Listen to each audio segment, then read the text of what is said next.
The art of unlearning. Returning to your true self.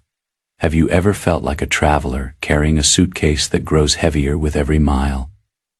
You started your journey light, but along the way, you picked up stones. Some stones were given to you by your parents. Others were forced upon you by society, or gathered from your own fears and failures. Now, you are so encumbered by these weights that you have forgotten how it feels to walk freely.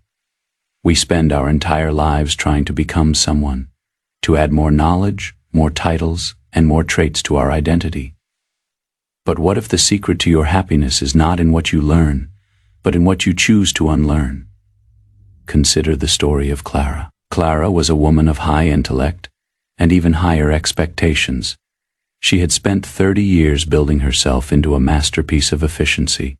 She learned how to be the perfect daughter, the tireless employee, and the stoic friend. She read every book on self-improvement and mastered every social grace. To the world, she was a finished, polished statue.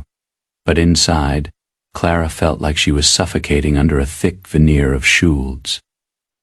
She had learned so many ways to be that she no longer knew who she actually was. One afternoon, feeling the crushing weight of her own persona, Clara sought out an old sculptor named Master Thorn. His workshop was a place of dust and silence, filled with half-finished figures and raw blocks of marble. "Master," Clara said, her voice barely a whisper, "I have worked so hard to build a life. I have learned everything I was told I needed to know. Why do I feel like a stranger in my own skin? How do I add the final piece to make myself whole?" Thorn did not look at Clara. Instead, he picked up a heavy mallet and a sharp chisel. He walked over to a massive rough block of stone. He struck the stone with a rhythmic, steady force.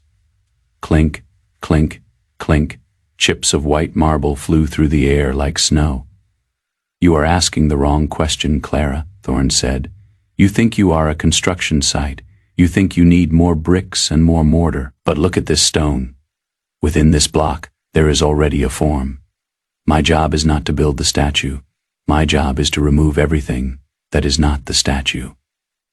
He pointed to a beautiful, nearly finished figure of a woman in the corner. "I did not add her grace. I simply pruned away the excess. I unlearned the stone until only the essence remained. This is the art of subtraction." In Taoist philosophy, there is a famous saying, "To attain knowledge, add things every day. To attain wisdom, remove things every day." We are born as a clear mirror, but life covers us in layers of dust. The dust of comparison, the dust of past traumas, and the dust of societal expectations.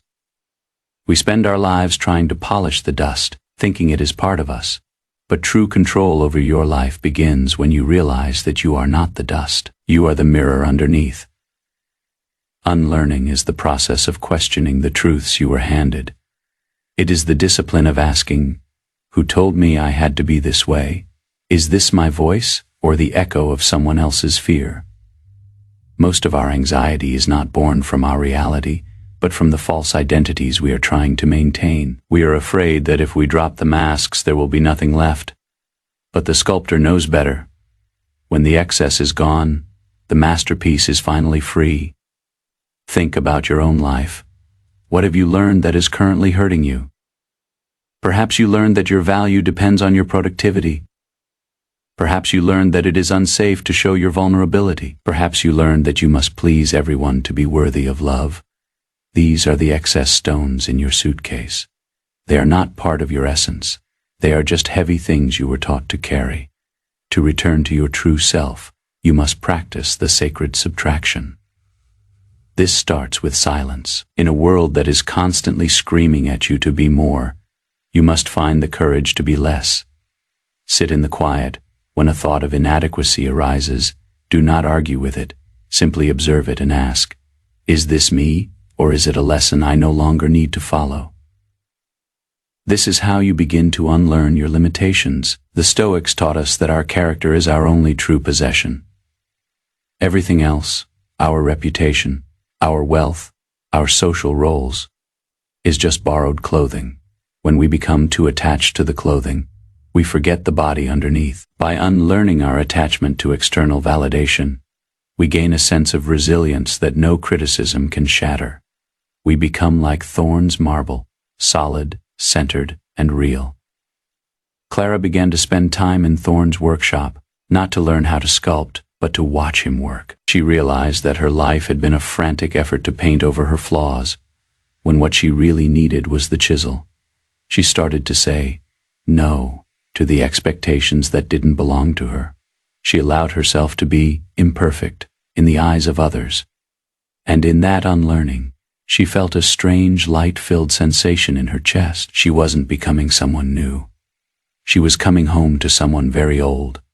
As you go through your day, look at your to-do list, but also look at your to-unlearn list. What belief can you drop today? What mask can you set aside? What schuld can you let go of? You are not a project to be finished. You are not a vessel to be filled. You are a masterpiece that has been hidden under the noise of the world. Trust the chisel, trust the silence. The journey of 1,000 miles does not end with a new destination. It ends when you finally realize that you were already there, before you learned how to be lost. Stop trying to be more. Start being who you have always been, beneath the dust. The mirror is clean, the statue, and you are, at last, your own.